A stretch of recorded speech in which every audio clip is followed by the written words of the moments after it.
বুঝি না যে এ সমাজের হইল কি, বুঝি না যে এ সমাজের হইল কি।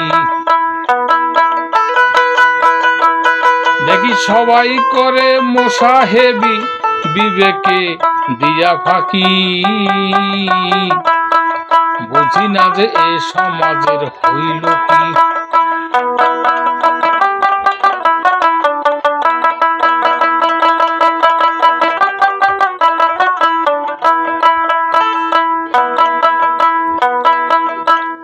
যদি মাতব্বরে কয় এইটা সাদা, কালো হইল সবাই বলে ঠিক বলেছেন দাদা। হায় রে, ঠিক বলেছেন দাদা। তাইলে কি কালো জিনিস তাতে কি সাদা হইয়া গেল নাকি? বুঝি না যে এ সমাজের হইল কি, বুঝি না যে এ সমাজের হইলটা কি।